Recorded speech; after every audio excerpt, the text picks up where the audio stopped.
At first glance, a fire ant hill, or mound as it's properly called, looks impossibly small. And yet, a colony of up to 250,000 ants call it home. But here's the secret. That mound is just the tip of an enormous iceberg. So let's take a closer look at what's inside an anthill. The mound is really the top of an enormous underground structure, the nest, which is basically a giant nursery, a nice, cozy place to raise babies. A lot of babies. Their mother, the queen, roams around the nest while laying 1,500 eggs a day. Now, all those baby ants need to live in a narrow temperature range to grow. So that nest sports temperature-controlled rooms, and it does so without the help of an AC unit. The secret is in the design. The nest is arranged like an ice cream cone. At the top you have the mound, the ice cream, as it were. Because it's above the surface, it warms from the heat of the sun. So the babies can snuggle up in toasty chambers networked throughout the mound. But they can't stay there all day or they'd get too hot. That's where the cone part of the ice cream cone comes in. The mound is connected to several vertical shafts that plunge up to 2 meters beneath the ground.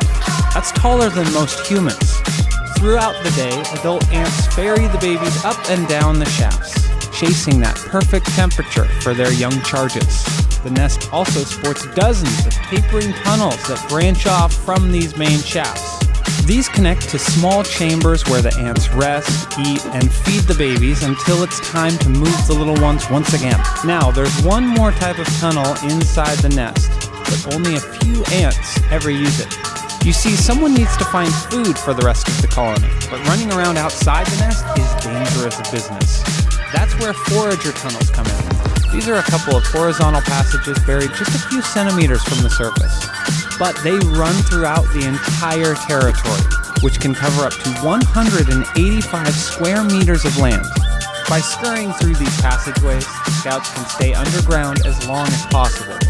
But unfortunately, the nest and all its rows can't protect the ants from every threat. It turns out all sorts of critters sneak inside fire ant nests. And while many of them are actually harmless, others are horrible house guests. For example, beetles burrow into the nest and devour the eggs and larvae. But invaders aren't the only threat to the colony. Occasionally, clueless humans or major floods disturb the nest.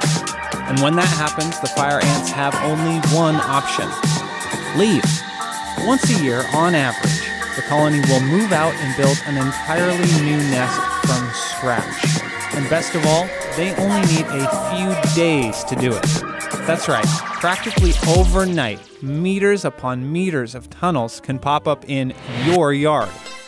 And all you'll notice is a tiny mound.